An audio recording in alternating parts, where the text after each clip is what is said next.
വിശുദ്ധ ലൂക്ക എഴുതിയ സുവിശേഷം 17-ാം അധ്യായം 1 മുതലുള്ള വാക്യങ്ങളിൽ ഈശോ തൻ്റെ ശിഷ്യന്മാരോട് പറയുന്നുണ്ട്, ഇടർച്ചകൾ ഉണ്ടാകാതിരിക്കുക അസാധ്യം, എന്നാൽ ആരുമൂലം അവ ഉണ്ടാകുന്നുവോ അവന് ദുരിതം. ഈ ചെറിയവരിൽ ഒരുവൻ ഇടർച്ച നൽകുന്നതിനേക്കാൾ കഴുത്തിൽ തിരികല്ല് കെട്ടി കടലിൽ എറിയപ്പെടുന്നതാണ് നല്ലത്. ഞാൻ മൂലം എൻ്റെ സഹോദരൻ തിന്മ ചെയ്യാൻ ഇടയാകരുത്.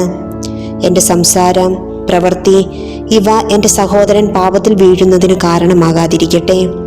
മത്തായിയുടെ സുവിശേഷം 5-ാം അധ്യായം 37-ാം വാക്യം, നിങ്ങളുടെ വാക്ക് അതെ അതെ എന്നോ അല്ല അല്ല എന്നോ ആയിരിക്കട്ടെ. ഇതിനപ്പുറമുള്ളത് തിന്മയിൽ നിന്ന് വരുന്നു. നമ്മുടെ സംസാരങ്ങൾ വിശുദ്ധമാകട്ടെ. എൻ്റെ സംസാരം എൻ്റെ സഹോദരന് തിന്മയ്ക്ക് കാരണമാകാതിരിക്കട്ടെ. മിക്ക 6:8. മനുഷ്യ, നല്ലതെന്തെന്ന് അവിടുന്ന് നിന്നോട് വിവരിച്ചിട്ടുണ്ട്.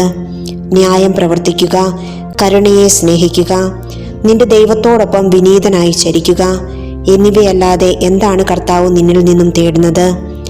എന്നും നല്ലത് പ്രവർത്തിക്കുവാൻ നമുക്ക് സാധിക്കട്ടെ. എൻ്റെ പ്രവൃത്തി എൻ്റെ സഹോദരന് പാപത്തിന് കാരണമാകാതിരിക്കട്ടെ.